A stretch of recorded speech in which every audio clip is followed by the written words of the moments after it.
On se retrouve déjà pour une nouvelle campagne de refuge et tableau noir. Au programme de cette année, encore de nombreux apprentissages au sujet du bien-être et du respect de l'animal qui seront proposés gratuitement aux enseignants et aux enseignantes.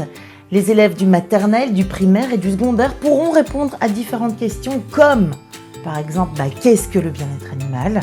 Quels sont les besoins des animaux qui nous entourent ? Et puis, quels sont leurs droits ? Pourquoi et comment doit-on les respecter ? Sont-ils sensibles ? Ou encore, comment sauver la biodiversité ? Bref, comment construire une société plus respectueuse de l'animal et du vivant grâce à l'école. D'ailleurs, savais-tu que différentes études ont montré qu'améliorer le bien-être des animaux améliore également le bien-être des humains ? Car oui, voir un animal dans une position de bien-être comme Sidonie rend la majorité des gens heureux. Alors concrètement, tu as accès gratuitement au tout nouveau dossier pédagogique, des tas de ressources liées au bien-être animal, une chaîne YouTube avec plein de vidéos.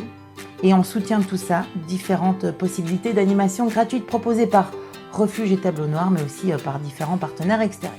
Évidemment, on se posera encore la question du pourquoi des abandons, et plus particulièrement à travers le thème de cette année qui est le budget, car s'occuper d'un animal et lui assurer son bien-être tout au long de sa vie représente des dépenses parfois inattendues, dépenses importantes, il faut pouvoir les évaluer en détail avant de s'engager, parfois pour plus de 10 ans.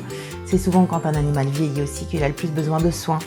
Et donc que les dépenses sont très importantes et nécessaires si on veut garder l'animal dans un véritable bien-être. Enfin, de nombreux témoignages venant des refuges et associations de protection animale révèlent une augmentation importante du nombre d'abandons qui sont liés à des problèmes de budget des propriétaires. Il faut donc vraiment travailler en classe sur ces notions de budget pour ainsi prévenir au maximum à l'avenir les abandons de ce type. Les refuges et les associations ont eux aussi d'ailleurs des problèmes de budget, on s'en doute. Leurs dépenses en énergie, bien évidemment, en soins des animaux ont grimpé de manière dramatique cette année. C'est pourquoi la grande collecte de dons de cette année sera plus que jamais nécessaire pour les aider à survivre et à assurer le bien-être de leurs animaux. Alors si tu travailles dans l'enseignement, comme prof, comme éducateur, éducatrice, directeur, animatrice, peu importe le niveau ou le réseau, je t'invite à rejoindre le projet Refuge et Tableau Noir pour que nous développions tous ensemble une société plus respectueuse des animaux. Mieux les connaître, c'est mieux les aimer.